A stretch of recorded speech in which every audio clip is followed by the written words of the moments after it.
Hello, everyone, and welcome to the Trade Ideas Live Trading Room for Thursday, September the 6th. My name is Barry Anderson, moderator of your trading room. This is the email address you can use to ask me any questions, and this is a link to get into our free room. 100% free. You don't even have to be a member of Trade Ideas to be in our trading room. I open the room at about 9 o'clock Eastern Time. That's when I start to share my screen and get live on the mic at 9:05. I go to 3:30 Mondays to Thursdays and 3 o'clock on Fridays. This is a link for a subscription to Trade Ideas. There's a promo code there for a 15% instant savings off either the first month of a standard or premium our premium or standard service, or the first or the year of our standard or premium service. Well, what a day again. You've got to be prepared to go short, guys. I know some people can't go short. Maybe their accounts don't allow them. I guess in the States, there are your IRAs. They don't allow going short. I don't know really what to say. Yes, you can buy the inverse versions of ETFs. You can do that. Personally, of course, I love to trade stocks because I find they have more movement. So I'm not really sure what to say, but I mean, right now, the last couple of days, there have been shorts galore. So anyway, this is what I have done today so far.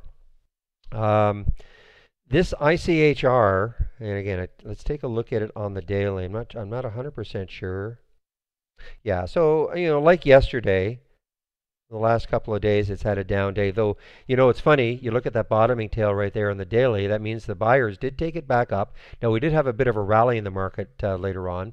But more importantly, look at the 200-day moving average. I believe that's going to be about 2482. All right. So the minute that broke down through that 200-day moving average, again, it did it yesterday, but the buyers took it back up.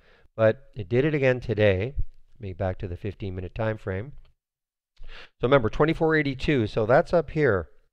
Now, I don't take, I usually let things settle down a little bit. I know this is the first 15. I probably could have hopped in right about there, but for me, it was just too close to the whole number. So I waited a little bit and let it break down through the whole number. Got into the trade right around here, around 2380, breaking down through the whole number. Now, I did take some out at 2333, all right?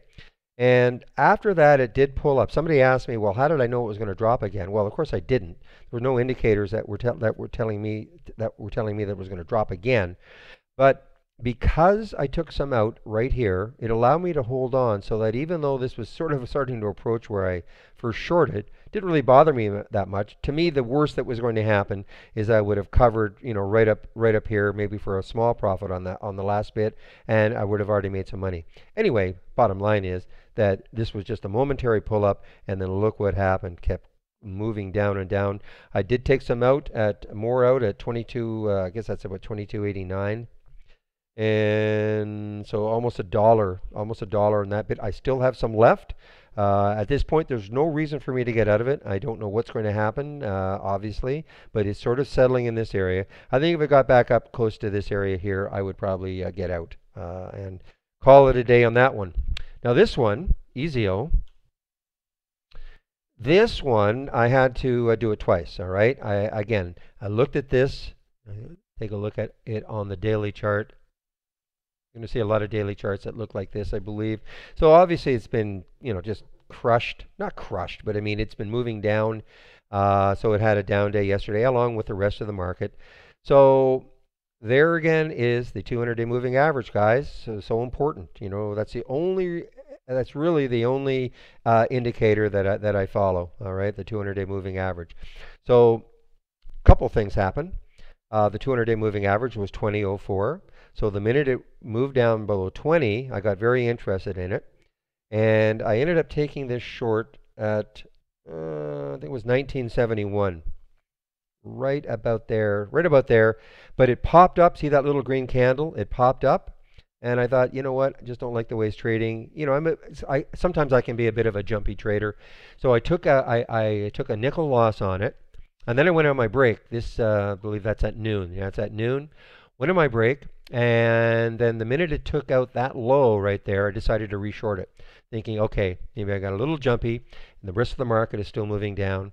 And now look what's happened. So I'm short at 1968. And I did take some out at 1943, covered some at 1943, and now I'm just kind of waiting to see if it can have a further collapse. So two really nice little shorts for me. I did do one long, Cloudera. Had high hopes for this one, actually. This is one of the few earnings plays. And again, take a look at it on the daily. I mean, you hear me say this over and over and over again in the room. Look left, look left, look left.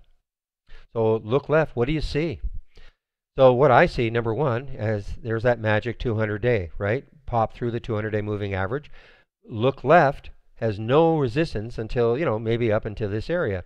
It is an earnings play. So, even though the market was weak and weakening, sometimes these things will just, have a mind of their own all day. They're that, they're that alpha stock that we always look for. Let me get back to the 15-minute chart. So there's the after hours action yesterday. There's the mauve. The mauve coloring is the after hours action yesterday. That's when it actually released earnings. Wake up this morning and we see this. Okay, so this is the tan area, pre-market action. So it's kind of holding, and then the market opens and boom. Now, I don't generally trade the first 15 minutes. I made a bit of an exception here. I think I took it. I think it took it right around 17:15. Let me just put a mark there. 17:15, and I got out most of it at 17:52. Okay, right around here, say 17:50. It was a couple of trades, but got out most of it, and then it pulled all the way back. And now I know a lot of people are waiting on it. I actually have an alert set over 18, because I mean, again, when we look left, it still has a big gap. But again, with the market doing what it's doing, this is the SPY. This is the pre-market. Actually, the SPY was up just a little bit in the pre-market. Had a little bit of move right there. Thought, okay, maybe we're going to have a rally day, but no. So far, no. Anyway, big red candle. This is beautiful. I mean, it's beautiful. We're always looking for trends, and I don't care which direction. I mean, I just want a nice trend. So this is 45 minutes of trending down. Now we're sort of, stuck in this area a little bit, but there was a great 45 minutes of trending down where a lot of short opportunities presented themselves. So anyway, kind of looking at the, see if later on, especially if the market has a bit of a rally, I might take a look at this if it gets over 18. And the only other one I did, Sippy, I got out of it a little too soon. Now this had some, I guess obviously great news for it after hours yesterday. It closed at 21 and it got as high as 23. There's the pre-market. It did pop up in the pre-market. But it's funny. I looked at this and I thought, okay, this is getting weaker and weaker. The market is also weak. And also, I mean, this is usually indicative of, okay, maybe an overreaction to the news. This is a biotech, all right? So maybe a little bit of an overreaction to the news. And so I decided to take this short here at 21.81. And I got out some at 21.61 and the balance in this area here.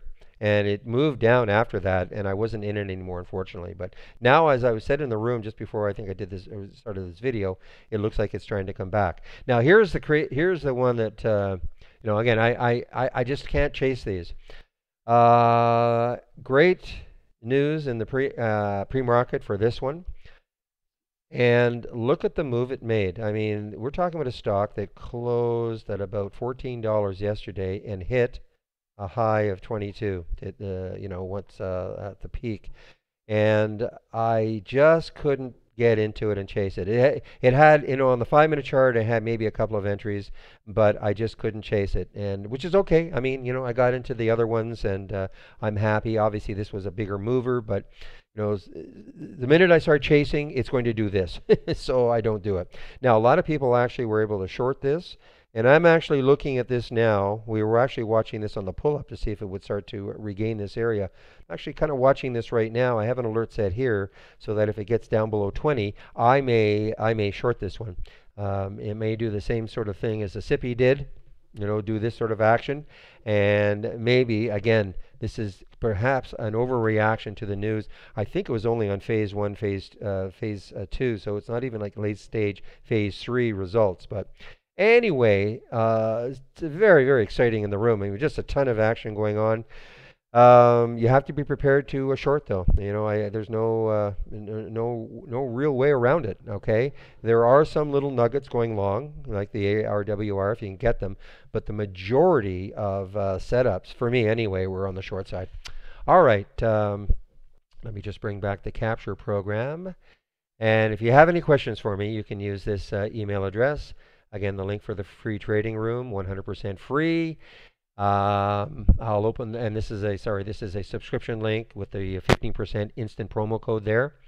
I'll open the room tomorrow at about 9 o'clock Eastern Time, share my screen then, and get live on the mic at about 9:05. So I hope everybody has a great evening, and we'll see you in the trading room tomorrow. Bye-bye.